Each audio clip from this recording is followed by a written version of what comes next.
Howdy scholars, it is I, Miss Plackey, your ELA teacher, and today we're going to go over how to annotate a document online. All of the readings that you will be receiving this year will be virtually, since that is our setup right now. So we need to make sure that we are ready and set up for success for annotating our work. So without further ado, let's get started. Here I am on my Google homepage, and I'm going to go to my waffle and open up my Google Classroom. Then you want to go to your ELA classroom, since that is obviously my class, and head to classwork. Our first unit is Fahrenheit 451, and our first assignment is a pre-reading of the Veldt. So I'm going to view that assignment. So I'm going to read my instructions. This material is a pre-reading for our first novel, Fahrenheit 451. Your annotated copy of the Veldt is due 8/27, so you have about a week to get this done. Be sure to watch this video. Make sure you have your video open and your own Google Chrome open so you can just follow along as I go.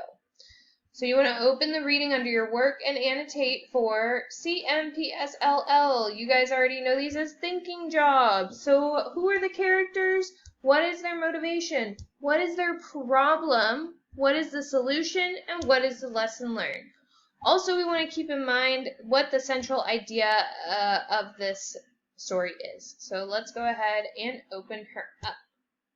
You will each have your own copy to annotate as you work.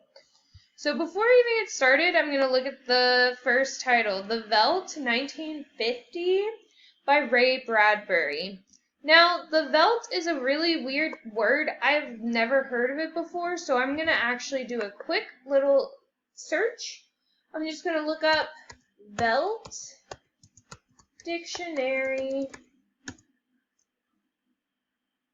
and the Veldt is going to come up as a definition. So it's a treeless grassland of southern Africa.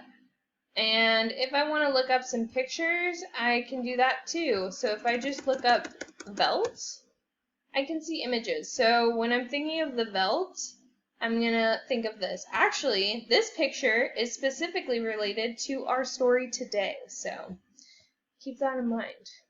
All right, let's go ahead and get started. So at the top, I have the character highlighted in red, motivation highlighted in yellow, problem highlighted in green, and solution highlighted in blue, and lesson learned in purple.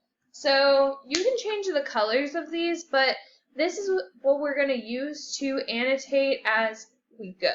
So we want to highlight different colors so we can easily pick out who the characters are, or so we can easily go through and see that we already highlighted the problem.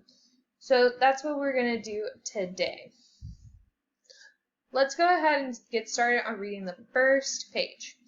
Now, you may be looking at this assignment and see that it is about 20 pages, but most of those 20 pages are not filled up, so don't get discouraged.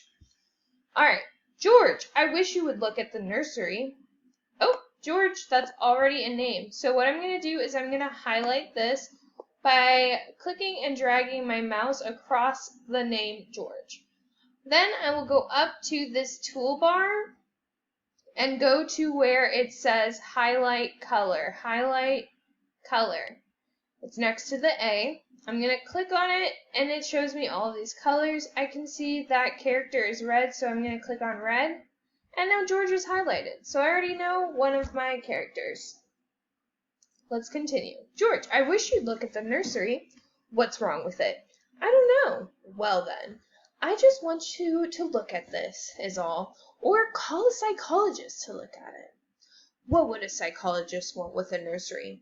You know very well what he'd want. His wife was standing in the middle of the kitchen watching the stove, busy humming itself, making supper for four. Humming itself. So it just said that the kitchen watching the stove busy humming itself. So I'm going to underline that because I thought that was interesting, because this means that the stove humming to itself, making supper for four. So it says, like, this is unusual. The kitchen is making food for itself. So I'm going to underline that because that's different. And that's something that's interesting to me. So I'm going to go up to the top and I'm going to underline the kitchen watching the stove busy humming to itself, making supper for four. That could be personification or it could be literal. I'm going to keep on reading to find out. It's just that it's different now than it was. All right, let's have a look. They walked down the hall of their happy life home, which had cost them $30,000 with everything included. This house which clothed and fed and rocked them to sleep and played and sang and was good to them. Their approach was sensed by a hidden switch, and the nursery light turned on when they came within 10 feet of it. Similarly, behind them, in the halls, lights went on and off automatically as they left them behind. Now that is definitely does not sound like my house. So I'm going to actually think to myself, what is this paragraph about? It's basically describing the home and where they are. So this is actually the setting.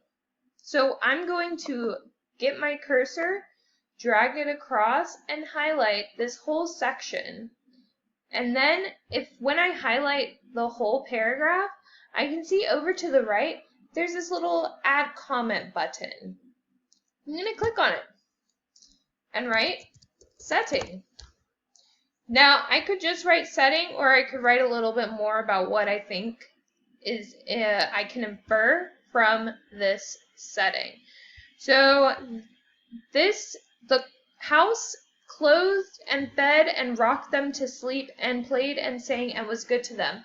So up here, what I thought may have been personification was actually literal language. So the house seems to be alive, and the switches turn on and off when they came within 10 feet of it. So all the lights are automatic, and the house seems to be super automatic too. So this makes me think, with all of this technology, that this setting is in the future. I'm going to click the green comment button, and now I have a little note of me identifying the setting, which is great. When I click away, it's just highlighted a little bit in yellow, so that's where I can know where this note is. Well, said George Hadley. We've already identified George. They stood on the grass-like floor of the nursery.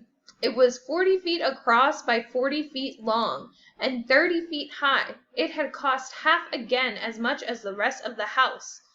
But nothing's too good for our children, George had said.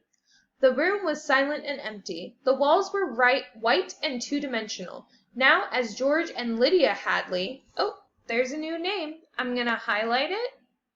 And then if I look at my next page, I can remember that character is red. So I have Lydia Hadley highlighted with my cursor. Now to make the marking, I'm going to go up to the top to the marker, click on it, and highlight it red.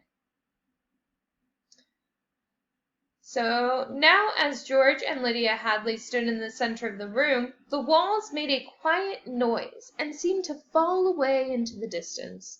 Soon an African veldt appeared in 3 dimensions on all sides in color. It looked real to the smallest stone and a bit of yellow summer grass. The ceiling above them became a deep sky with a yellow hot sun.